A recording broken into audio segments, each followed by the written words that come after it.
C'est parti.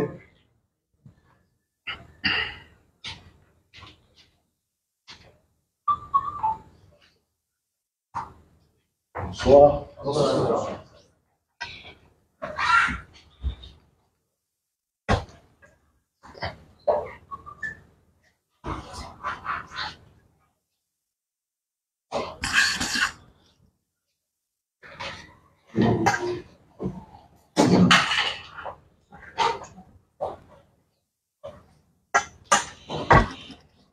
Bonsoir, chers amis de la presse. On se serait privé, en d'autres circonstances, d'avoir cet entretien à la veille de l'arrivée de notre candidat à l'élection présidentielle, notre allié Moïse Katumbi Tchapwe, le candidat numéro 3, qui, au cours de son périple, a prévu, depuis de longues semaines, de venir communier dans l'espace du Grand Kasaï, en commençant par la ville de Kananga, à partir de ce mercredi. Nous sommes donc surpris de voir que le pouvoir sortant de M. Félix Antoine Tshisekedi a jugé bon de jouer à la provocation en déprogrammant l'arrivée du président de la République sortant, qui était prévu initialement pour ce jeudi, en le mettant le même jour, pratiquement aux mêmes heures, que l'arrivée du candidat Moïse Katumbi ici dans la ville de Kananga. Je tiens à noter que depuis le début, nous nous sommes battus pour avoir un processus électoral apaisé, dans lequel toutes les parties prenantes doivent s'exprimer librement, en évitant à la fois la violence, les actes de barbarie, et d'éviter d'attiser la tension, parce que ce pays doit exister et survivre au-delà des élections. Mais nous avons le sentiment qu'aujourd'hui, par cet acte, par peur sans doute dans le camp en face, ils ont considéré que la meilleure manière de vendre leur projet, c'était de jouer à la provocation en programmant la visite du candidat président sortant, M. Félix Antoine Tshisekedi, au même jour et aux mêmes heures. Et ce qui nous pose un problème particulier, c'est que les services d'ordre, les services administratifs, urbains et municipaux ont soulevé la question de la sécurité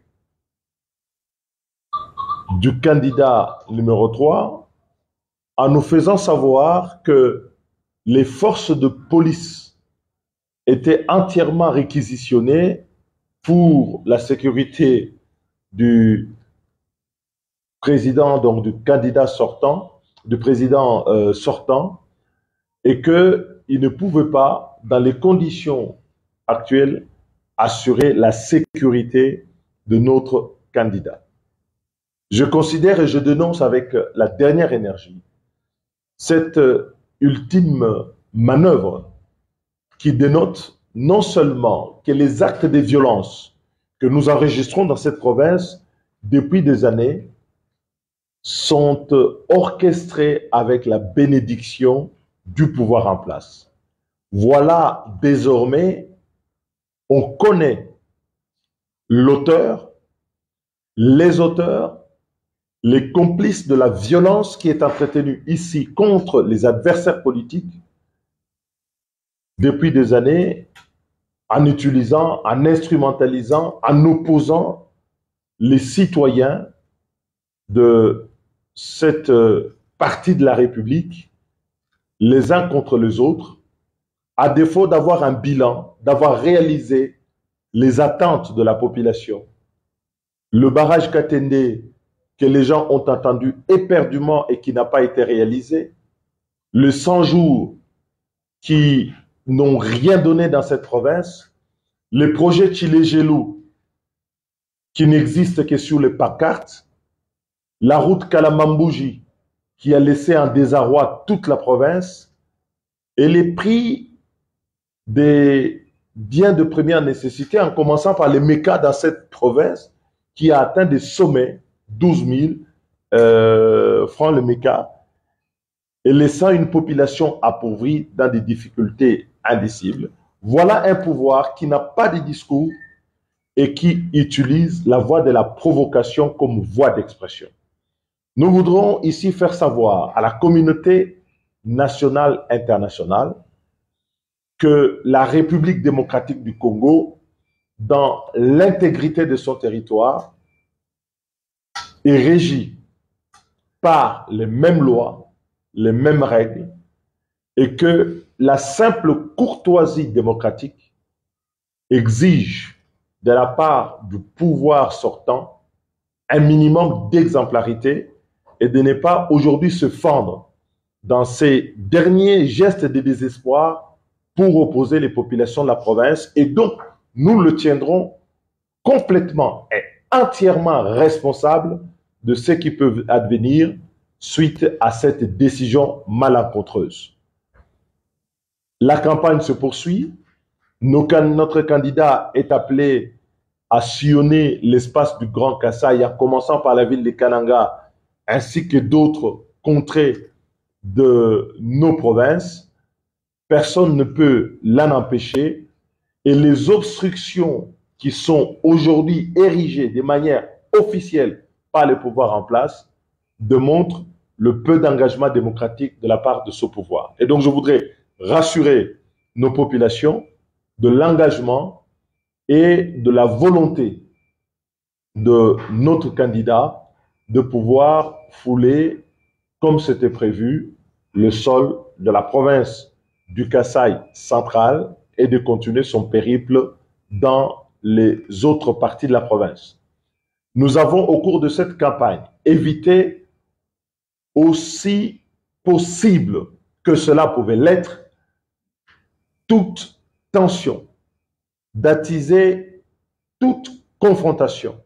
Mais hélas, nous avons l'impression que c'est la seule expression qui reste au pouvoir aujourd'hui, de verser donc dans la provocation. Et donc nous en appelons à nos militants, aux populations du Kasaï central de ne pas se laisser abuser par ces promesses oisives, par cette provocation ultime, et de rester mobilisés pour accueillir le candidat numéro 3 qui foulera le sol du Kasaï central.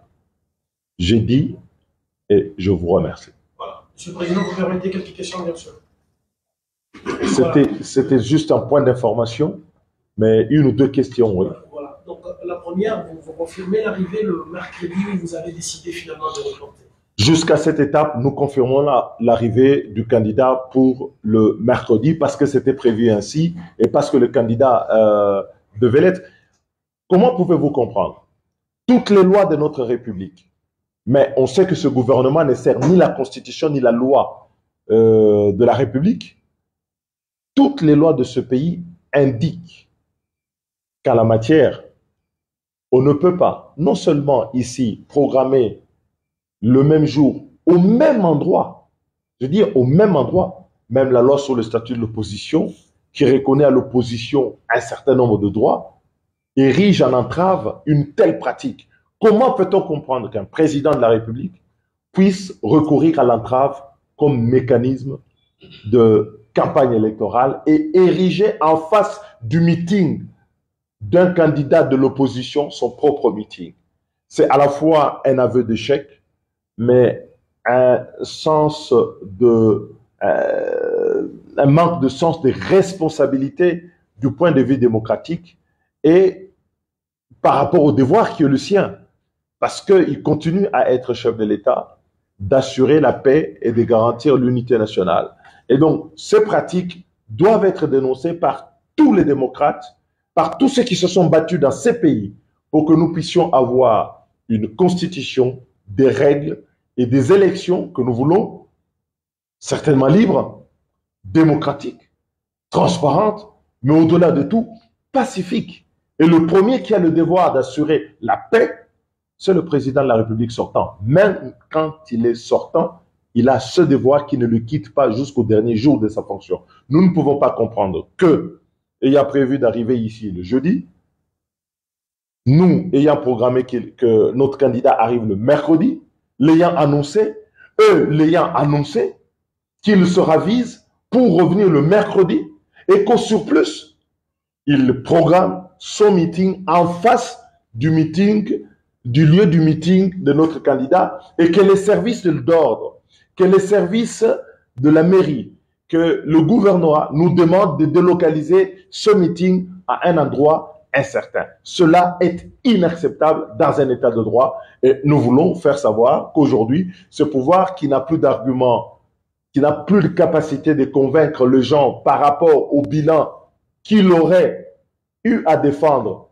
se présente comme quelqu'un qui va à la conquête du pouvoir sans l'avoir exercé, parce qu'effectivement, pour la population, ce pouvoir n'a pas été exercé, les résultats ne sont pas au rendez-vous et il n'y a aucun bilan à défendre. Et donc, je dis, pour la liberté, pour la démocratie dans notre pays, c'est quelque chose de très préoccupant et d'engageant. Je voudrais rappeler ici que les caravanes, non seulement, moi je ne m'en plains plus, c'est devenu ici un sport national. Il y a des candidats qui arrivent ici et qui ne font l'objet d'aucune attaque, d'aucune menace, et qui font l'objet, on a vu des candidats présidents arriver ici et qui avaient une protection de la police supérieure au nombre de militants qu'ils avaient déplacés sur les lieux de leur meeting. Et quand nous arrivons, on envoie 2 éléments de police avec une certaine complicité avec les populations qui sont instrumentalisées, les militants d'un camp politique pour s'attaquer à un autre. Ça s'appelle de la violence, ça ne s'appelle pas de la démocratie. Et d'autre part, de voir qu'aujourd'hui, par le grand jour, ceux qui sont censés garantir la sécurité, la liberté de tous les candidats se disent incapables de protéger un candidat au motif que toutes les forces de l'ordre ont été réquisitionnées pour un camp politique et que nous sommes dans l'obligation de devoir déplacer un meeting. Nous ne sommes pas dans une démocratie, nous sommes dans un fait de violence, dans les voies de fait utilisées de manière ouverte par un pouvoir finissant, un pouvoir pour lequel le peuple congolais dans son ensemble souhaite la fin. Et fermer cette parenthèse. Merci. Excellent, s'il vous plaît. Qu'est-ce que nous pouvons retenir de l'endroit pour le meeting du président, du candidat président Moïse Katumbi? Vous suivez depuis des jours les membres d'ensemble, les membres de LGD, les membres d'Envol sur la ville de Kananga passent dans les médias et vous disent que la place qui est prévue pour ce rassemblement, c'est la place Mukenge Chabantou.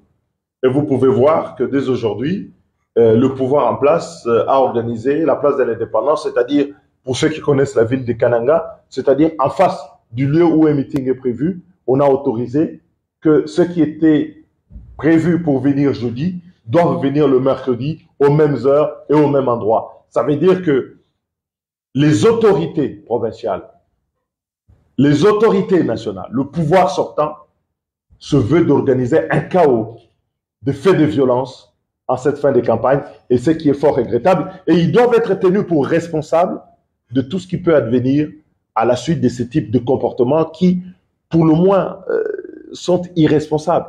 Je veux dire que une campagne électorale ne peut pas être la fin de la République, ne peut pas être la fin de l'État. L'État doit protéger tout le monde dans ses droits et tout le monde doit être traité sur le même pied d'égalité sans regarder les qualités et les camps politiques auxquels les uns et les autres appartiennent. Alors, honorable, juste pour éviter ce que vous venez de qualifier de provocation, est-ce que vous envisagez changer la date? Vous envisagez la session? Je suis venu vous dire qu'il y a ici un fait majeur de provocation dans cette campagne. Je ne suis pas venu ici délibérer avec vous sur ce que nous faisons. Je vous dis, il y a ici un fait majeur, troublant, qui porte atteinte.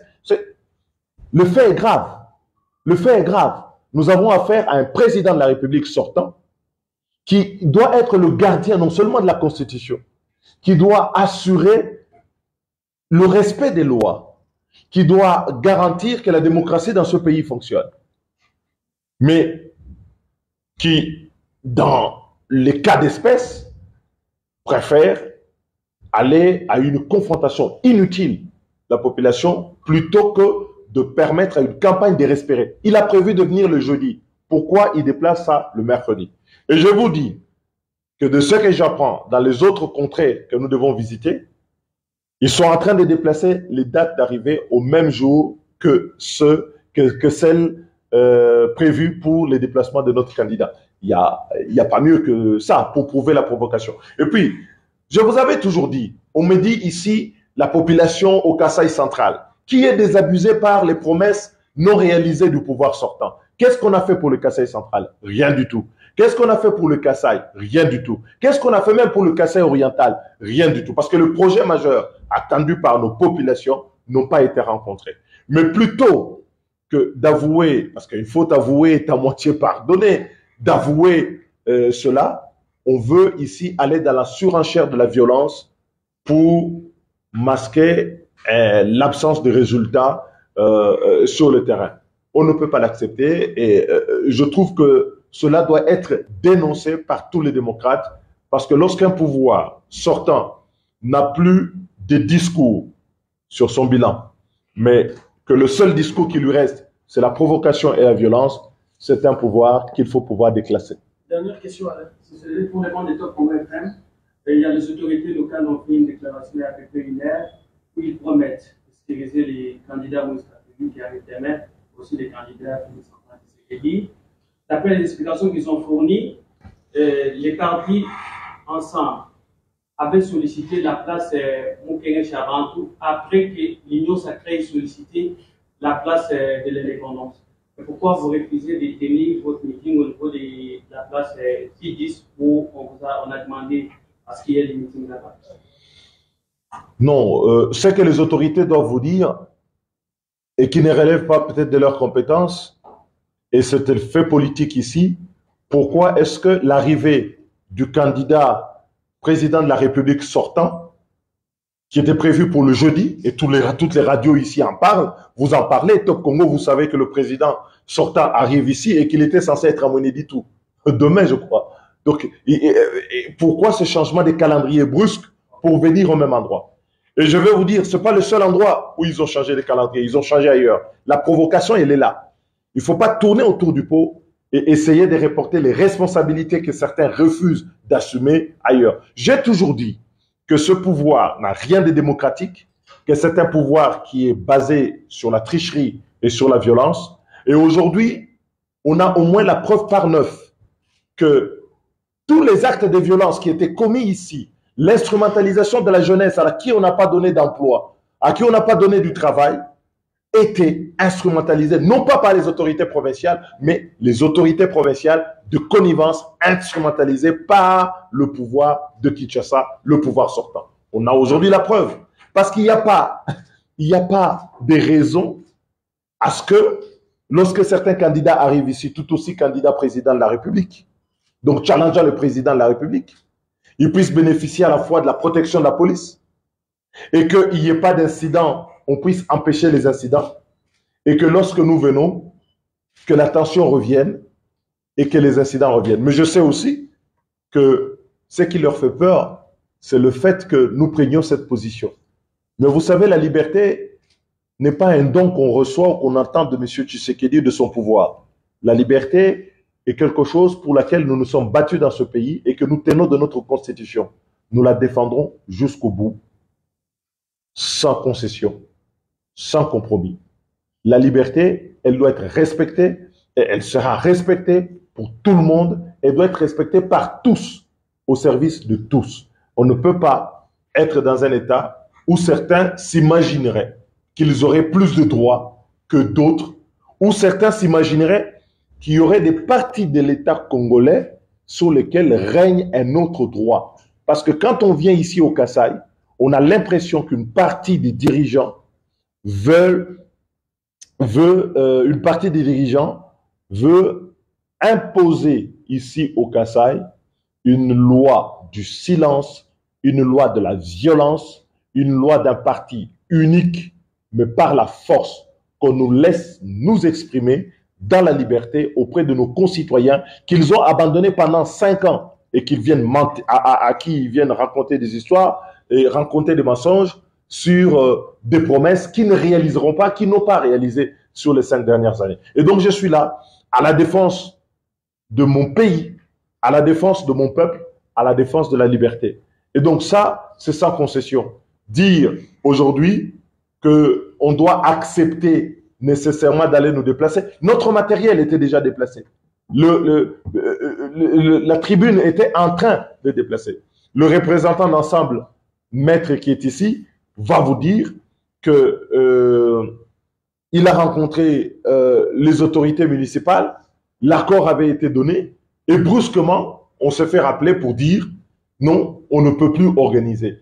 Ces comportements que nous avons condamnés contre Mobutu, contre le régime Kabila, ne peuvent pas et ne pouvaient pas. Et c'est la raison pour laquelle nous nous sommes toujours battus contre ces régimes, parce qu'il a reproduit justement tous les stigmates de ce que nous avons combattu pendant plus de 30 ans dans ce pays, c'est-à-dire la dictature, l'arbitraire et l'exercice discrétionnaire de droit dont les privilèges seraient réservés à certains et à d'autres que ce que le pouvoir veut bien pouvoir concéder. Nous sommes pendant une campagne et les candidats doivent être traités sur le même pied d'égalité et un candidat ne peut pas venir troubler un autre par rapport à ça. Donc ce que vous dites Top Congo ne correspond nullement à la réalité parce que en vérité, l'autorité municipale, quand on l'a vu, aurait dû nous dire que cette place-là était réservée. Nous a autorisé. Il a dit que vous pouvez le faire. On a commencé à déployer le matériel. Et donc, c'est après. Il faut donc qu'on cesse de considérer que l'État congolais appartient à un groupe, que l'espace public appartient à un camp qui peut en faire usage et en abuser à sa guise contre le droit d'autres citoyens. Nous sommes égaux pour cette situation et donc nous devons y aller. Et quand je vois que la caravane qui s'est déroulée ici sur la ville de manière pacifique a été menacée justement par ceux qui veulent empêcher que l'activité ne puisse avoir lieu. Les Kassaïens, le Kasaï central, doit avoir un droit à la vérité, doit comprendre ce qui se passe dans ce pays et ne se laissera pas abuser plus longtemps. Comme partout ailleurs dans le Congo. Les gens aujourd'hui en ont marre de ces promesses non tenues et de ce pouvoir qui s'exerce par la force, la violence et les voies de fait. Merci.